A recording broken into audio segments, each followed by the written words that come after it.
Joining me is Madhu Srivastava from Vadodara. Madhu ji, 6 बार आपने यहाँ से चुनाव लड़ा और 6 बार आप चुन के विधायक हुए हैं, तो इस बार भी आप चुनाव लड़ रहे हैं? हाँ, मैं निर्दलीय चुनाव लड़ रहा हूँ।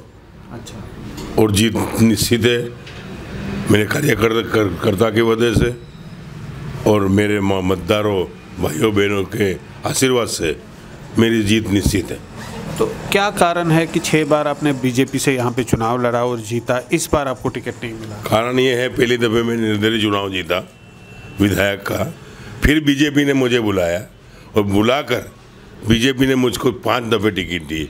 और मेरे को बुलाकर टिकट देने के बावजूद ये था कि संसद की सीट इनकी नहीं आती थी बीजेपी की।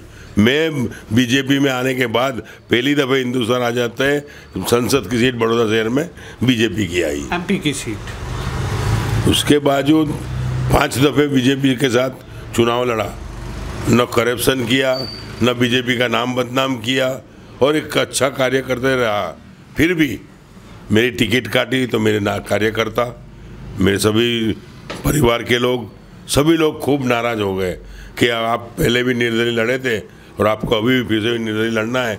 और कार्यकर्ता और सब लोगों ने बोला कि हम तुमको चुटा लाएंगे, आपको निर्दलीय भी फॉर्म भरना है, मैं निर्दलीय फॉर्म भरा। लेकिन कुछ बात हुई बीजेपी वालों से कि क्यों आपको टिकट नहीं मिला और क्या वो टिकट आपको देंगे, या उन्होंने आप फैसला किया कि आपको टिकट नहीं मिलेगा और आप इंडिपेंडेंट ही आप लड़ने का आपने फैसला किया? नहीं, वो ऐसा फैसला नहीं किया था, चल रही थी बीजेपी के साथ और बीजेपी के ऊपर के लोगों के साथ मेरा अच्छा संबंध है, अमित शाह जी के साथ, नरेंद्र मोदी जी के साथ।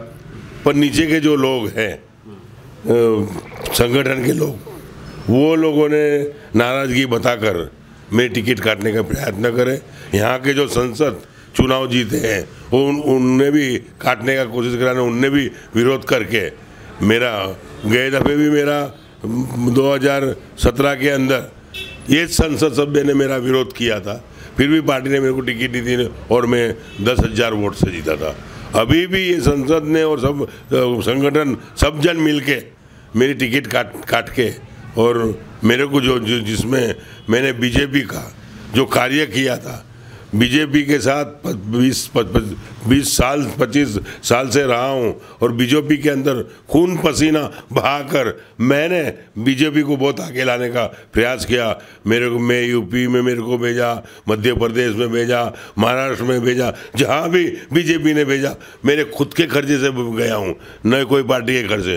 5 चुनाव में बीजेपी का लड़ा हूँ, कोई चुटनी फंड के कुछ भी मेरे को खाली सिंबल दिया है, मैंने मेरे खर्चे से चुनाव लड़ते आया हूँ। तो इतनी मेहनत की आपने, इतने साल आप पार्टी के साथ रहे, तो आपको लगता है आपकी कदर नहीं की गई आखिर में? मेरे को तो ये लगता है कि मैं यूपी का हूँ, मेरे माँ बाप यूपी के थे, मेरा जन्म बड़ौदा में हुआ और मेरे को ऐसा ही समझ लगता है कि गुजरात के अंदर यूपी के, बिहार के, उत्तर भारती के 6.5 करोड़ की आबादी में हमारे 1 करोड़ 30 लाख हम उत्तर भारतीय हैं यहाँ पर गुजरात में, और उत्तर भारतीय को परप्रांतीय समझकर मैं टिकट काटी, ऐसा मेरे को लगता है। ऐसा आपको लगता है? लेकिन आपको लगता है जब अब चुनाव होगा आप निर्दलीय तौर पे लड़ेंगे, एक इंडिपेंडेंट कैंडिडेट के तौर पे लड़ेंगे, बीजेपी भी एक कैंडिडेट को उठाएगी, तो क्या होगा? आपका समर्थन, लोगों में आपका समर्थन है कि यार लोग पार्टी को देख के वोट दे रहे हैं? मेरे साथ स्थानिक प्रजा है, मेरे मतदारों, भाइयों बहनों वडीलों, वो सब मेरे साथ में, नात जात भेद भाव वगैरह सभी जाति मेरे साथ में है। और मैंने सभी जाति का, तो आज 40 साल मेरे को राजकारण में हो गए, 40 साल के दरमियान में गुजरात का कोई भी जाति का आदमी आया हो, चाहे मुसलमान आया हो, चाहे मराठी आया हो, चाहे क्षत्रिय समाज का आया हो, चाहे आदिवासी आया हो, कोई वाल्मीकि समाज का आया हो, रबारी समाज का आया हो, भरवाड़ समाज का आया, कोई भी समाज का, आज गुजरात के अंदर एक भी समाज का आदमी मेरे लिए एक विरोध नहीं कर सकता है कि मेरे पास आया, मैंने उसका काम करने का प्रयास किया और निस्वार्थ किया, निस्वार्थ के लिए आज वो सब मेरे साथ में है। आपको लगता है ऊपर की जो लीडरशिप है उनके साथ तो कोई मसला नहीं है, लेकिन जो बीच वाली है वही जिम्मेदार है? हाँ, बीच वाले नहीं, बड़ौदे वाले ही हैं। बीच वाले में बड़ौदा वाले हैं ना, जो गुजरात के 2 4 5 होंगे, उनकी वो लोगों का एक बनाकर, क्योंकि गलत करना है, मेरे को गलत करना नहीं है। मेरे को एग्रो का चेयरमैन तरीके बनाया था 6 बार चुनाव जीतने के बाद, और 6 बार चुनाव जीतने में मैं 2 साल तो कोरोना में गया, 1 साल ही मेरे को मिला, और 1 साल के अंदर मैंने छानबीन करी एग्रो के अंदर, तो 300 करोड़ का कौभांड पकड़ा मैंने, और 300 करोड़ का कौभांड पकड़ के एमडी और मैनेजर, असिस्टेंट मैनेजर 3 जन को मैंने सस्पेंड कराया, और सस्पेंड करने के बावजूद मैंने पर्चा लिख के दिया है कि इनकी पूरी तपास होना चाहिए, पार पटना चाहिए और इनको जेल में जाना चाहिए। अभी वो बाकी रखा है, ये लोगों कुछ किया नहीं है। आखिर में कुछ और भी जैसे बीजेपी के पुराने विधायक हैं, उनको भी टिकट नहीं मिला है, ये सिर्फ आपकी, कई इस तरह के लोग हैं। आपको लगता है एक मायूसी है उनमें भी, और क्या उन्होंने इतने साल पार्टी के साथ लगाए और नए लोगों को ला रहे हैं, क्या वजह है? वो तो मैं बजरंगबली का भगत हूँ, बजरंगबली दादा जानेगा, वो उसके लिए मैं उनका क्यों बोल नहीं सकता हूँ। मैं तो सब 46 साल से बजरंगबली की दर शनिवार को हनुमान चालीसा बोलना, 5 भजन करना, ये भजन कीर्तन में रहना, सत्संग में रहना, ये मेरी ज़िंदगी में निकाली है। और ये जो लोग नाराज़ है जो भी हो, ठीक है, मेरे को तो ये लोगों ने, पहले मैं नीलदरी चुनाव लड़ा था कॉरपोरेशन का, और कॉरपोरेशन में जीतने के बाद में बीजेपी ने बुलाया तो फिर कॉरपोरेशन में जीता, फिर नीलदरी विधानसभा लड़ा, फिर बाद में फिर बीजेपी में बुलाया। मैं आज तक कोई पार्टी नहीं छोड़ी, बीजेपी के साथ रहा और अब नीलदरी रहा, आज भी नीलदरी हूँ।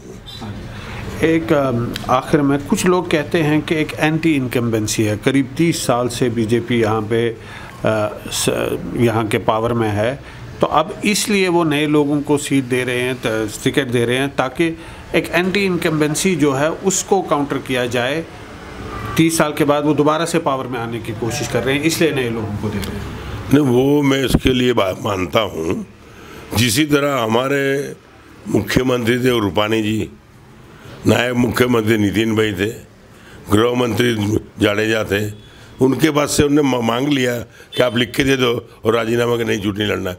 मेरे को ही बोला होता तो मैंने भी लिख के दे देता कि मेरे को नहीं लड़ना, चलो मैं बीजेपी के साथ हूँ। पर मेरे को तो टिकट देने का बोला, ठेठ मीडिया, अखबार सब में आ गया कि भाई मधु भाई की टिकट फाइनल है, और मेरी टिकट काट दी गई है, इसलिए मैं नाराज़गी है। अच्छा, आखिर में एक इलेक्शन कमीशन ने भी एक रिपोर्ट मांगी है, उस पर क्या कहना है? मेरे को तो अभी तक कोई नोटिस मिली नहीं है और कोई मेरे पास मांगनी करी नहीं है। मांगेगा तो मैं जवाब दूंगा, उसमें कोई सवाल नहीं आता है। कि जैसे अपने नरेंद्र मोदी जी ने बात करी थी, कब मालूम हुए तो, कि पाकिस्तान के लोग बारंबार हमारे लोगों को करके ये करते थे, तो इसी तरह देश की रक्षा करने वाले होए और देश की रक्षा करने के लिए आतंकवादी होए, तो आतंकवादी को घुसकर पाकिस्तान में घुसकर हमारे सैनिकों ने मारा था। तो मैं एक जवाबदार व्यक्ति हूँ और मेरे सैनिक है, जो मेरे कार्यकर्ता है वो सैनिक है, और सैनिक को कोई बाहर का मारने आएगा तो मार खाने दूंगा। मैं वही करूंगा जो हिंदुस्तान ने पाकिस्तान पे किया है, वही करूंगा मैं। That was he's telling us clearly that he's made up his mind to contest elections on an independent ticket. He has won from Vadodara 6 times and 5 times on the ticket of BJP, but this time he was not given a ticket. Now he's decided to contest the election as an independent candidate. In Vadodara, with Haris Togo, Zafar Iqbal for Mojo Story. It's great to see you here. Thank you for watching our work. If you haven't subscribed yet, don't forget to click the bell icon and subscribe to Mojo Story and support independent, robust journalism.